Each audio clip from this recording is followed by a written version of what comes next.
नमस्कार, मैं हूं करमवीर और आप देख रहे हैं फॉलो अप। घोसी उपचुनाव नतीजे आने के बाद काफी कुछ कहा सुना और लिखा जा चुका है कि आखिर कैसे बीजेपी के दारा सिंह चौहान चुनाव हार गए या हरा दिए गए।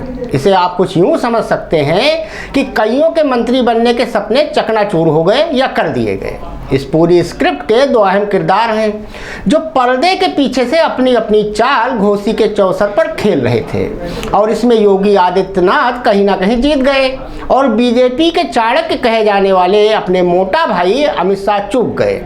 ऐसा मानना कुछ सियासी मौसम वैज्ञानिकों का है। इसमें कुछ ऊंच नीच हो तो आई एम सॉरी।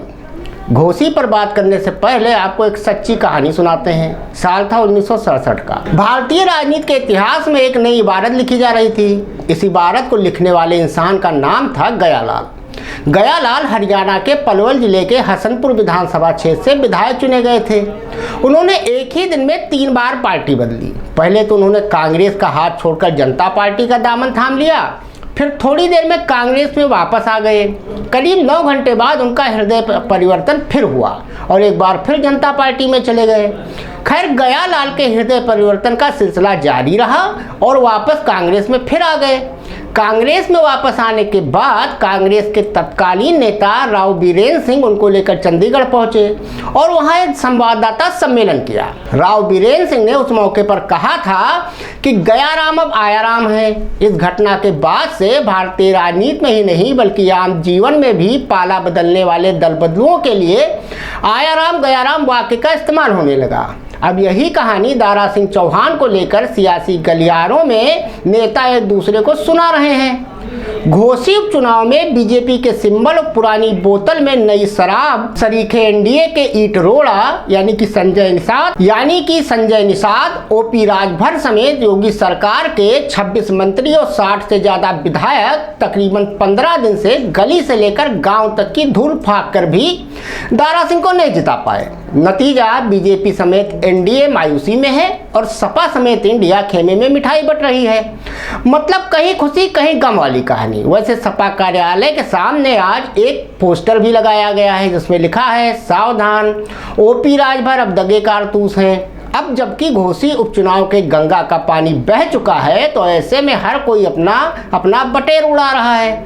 थोड़ी खुजली हमारे मन में भी मची सो कुछ सियासी जानकारों और सियासी गलियारों की चहलकदमी की। अब इस पूरे घोसी मंथन के बाद चर्चाओं के बाजार से जो मक्खन निकलता है उसके मुताबिक यूपी में अरसे से एक बहस हवा की तरह तैर रही है कि सीएम योगी और अमित शाह में नहीं बनती। दोनों दो जिस्म और दो अलग अलग टाइप के जान हैं। इससे पहले ये खबर चली थी कि मोदी सर और योगी महाराज में नहीं पटती। खैर, आजकल की हवा शाह बनाम योगी वाली चल रही है। तो ऐसी चर्चा है कि सीएम योगी ने घोसी उपचुनाव के जरिए एक तीर से कई शिकार कर दिए हैं जिन पर आज हम फॉलो अप में हाइलोजन की रोशनी में चर्चा करेंगे।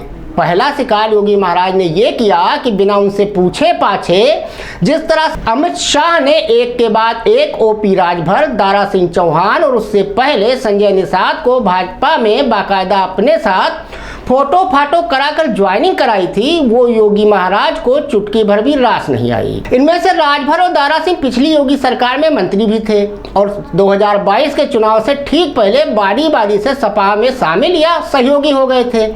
इसके साथ इन दोनों महानुभावों ने चुनावी सभाओं में पानी पी पी कर योगी महाराज को खूब अमर्यादित शब्दों से नवाजा भी था।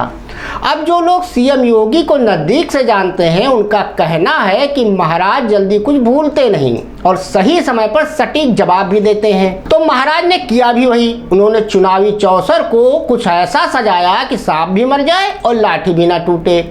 मतलब राजभर, निषाद, चौहान, दलित, भूमिहार बाहुल मऊ की घोसी सीट पर राजभर समाज के स्वघोषित ठेकेदार और बड़बोले नेता ओम प्रकाश राजभर का डब्बा गोल हो गया। निषाद राज और कभी कभी तो अपनी आरती तक उतरवाने और आए दिन अपने ऊल जुलूल बयानों के लिए प्रसिद्ध संजय निषाद की नाव का चप्पू गायब हो गया। इसके साथ ही योगी सरकार में मोदी सर के कोटे से ऊर्जा और नगर विकास मंत्री बने एके शर्मा को तो महाराज ने ऐसे तगड़े ओल्ड का झटका दिया है कि बेचारे भूमिहार समाज के और मऊ से ही आने वाले शर्मा साहब अब समझ नहीं पा रहे कि ई हुआ का।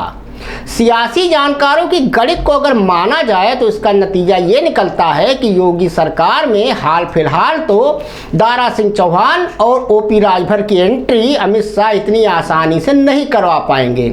दूसरा, अब संजय निषाद भी बात बेबात दिल्ली जाकर अमित शाह के साथ फोटो खिंचवाने से पहले 2 बार सोचेंगे जरूर। और तीसरी बात ये कि AK शर्मा साहब भी शायद महाराज के झंडे तले बने रहने में ही अब अपनी भलाई समझें। कुछ लोगों का ये भी मानना है कि इस नतीजे के जरिए सीएम योगी केंद्र को ये संदेश भी देना चाहते थे कि यूपी में मुख्य सचिव और DGP उन्हीं की मर्जी और अर्जी का चलेगा। बहरहाल घोसी के नतीजे ने मिनिस्टर इन वेटिंग के कई दिग्गजों को बस किनारे खड़े रहकर सियासी लहरें गिनने पर फिलहाल मजबूर जरूर कर दिया है। वैसे सियासत और विरासत में कभी भी कुछ भी हो सकता है। धन्यवाद।